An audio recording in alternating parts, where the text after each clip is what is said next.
নেতাকর্মীদের নানা অপতৎপরতার পরিপ্রেক্ষিতে তাদের গ্রেপ্তার অভিযান আরও জোরদার করার সিদ্ধান্ত নেওয়া হয়েছে বলে জানিয়েছেন স্থানীয় সরকার পল্লী উন্নয়ন ও সমবায় উপদেষ্টা আসিফ মাহমুদ সজীব ভুঁইয়া। রবিবার স্বরাষ্ট্র মন্ত্রণালয়ের সভাকক্ষে আইন শৃঙ্খলা সংক্রান্ত উপদেষ্টা কমিটির সভা শেষে এ কথা জানান তিনি। সভায় সভাপতিত্ব করেন স্বরাষ্ট্র উপদেষ্টা লেফটেন্যান্ট জেনারেল অবসরপ্রাপ্ত মোহাম্মদ জাহাঙ্গীর আলম চৌধুরী। ব্রিফিংয়ের সময় তিনি নিজেও আসিফ মাহমুদের সঙ্গে উপস্থিত ছিলেন। আসিফ মাহমুদ বলেন, সার্বিক আইন শৃঙ্খলা পরিস্থিতির উন্নয়ন এবং সামনে যে ইভেন্টগুলো আছে সেগুলো সুষ্ঠুভাবে ও শৃঙ্খলা বজায় রেখে শেষ করা চাই, সেই আলোচনাই হয়েছে। ভালো আলোচনা হয়েছে। আশা করি সামনের ইভেন্টগুলো খুব শান্তিপূর্ণভাবে করা যাবে। তিনি আরো বলেন, গত কয়েকদিন ধরে কিছু অ্যাক্টিভিটি লক্ষ্য করছি, তার ভিত্তিতে সারা দেশে গ্রেপ্তার অভিযান আরো জোরদার করার সিদ্ধান্ত হয়েছে। এর ফলাফল হয়তো শিগগিরই দেখতে পাবেন। আসিফ মাহমুদ আরো বলেন, বিগত ফ্যাসিস্ট সরকারে যারা বাইরে আছেন তারা এখনো নানাভাবে ভিন্ন গোষ্ঠীকে উস্কে দেওয়ার চেষ্টা করছেন, ফান্ডিং করছেন এবং মিছিল করার চেষ্টা করছেন। গতকালও কয়েকজনকে গ্রেপ্তার করা হয়েছে। তারা দেশকে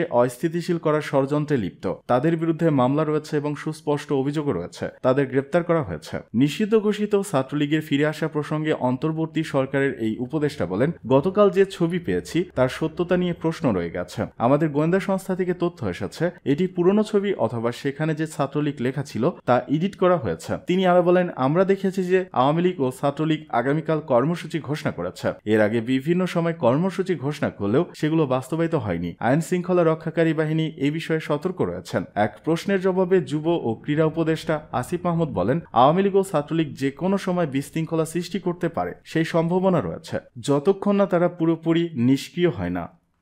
এদিকে পুলিশের ওপর হামলা, ছদ্মবেশে মাহফিল থেকে পালালেন তাহিরি। ব্রাহ্মণবাড়িয়ার বিজয়নগরে আলোচিত ইসলামী বক্তা মুফতি গিয়াসউদ্দিন আর তাহিরিকে গ্রেপ্তার করতে গিয়ে হামলার শিকার হয়েছেন পুলিশ সদস্যরা। ওই সময় ছদ্মবেশে পালিয়ে গ্রেপ্তার এড়াতে সক্ষম হন তাহিরি। শনিবার রাত 10:30টার দিকে উপজেলার চর ইসলামপুর ইউনিয়নের নাজিরাবাড়ি এলাকায় এ ঘটনা ঘটে। বিজয়নগর থানার ভারপ্রাপ্ত কর্মকর্তা ওসি রওশন আলী এসব তথ্য নিশ্চিত করেন। তিনি বলেন, তাহিরির বিরুদ্ধে আখাউড়ায় পুলিশের ওপর হামলার একটি মামলা রয়েছে। শনিবার বিজয়নগরে বিনা অনুমতিতে গিয়াসউদ্দিন আর তাহিরির মাহফিলের আয়োজন করা হয়েছিল। খবর পেয়ে পুলিশ মাহফিলের স্টেজ থেকে তাকে গ্রেপ্তার করতে গেলে তিনি একটি বাড়িতে ঢুকে পড়েন। সেখান থেকে পেছন দিয়ে একটি বিল দিয়ে পালিয়ে যান তিনি। তার ভক্তরা তখন পুলিশের 3টি গাড়ি ভাঙচুর করে। তিনি আরো বলেন, পুলিশ ঘটনাস্থল থেকে 4 জনকে আটক করেছে।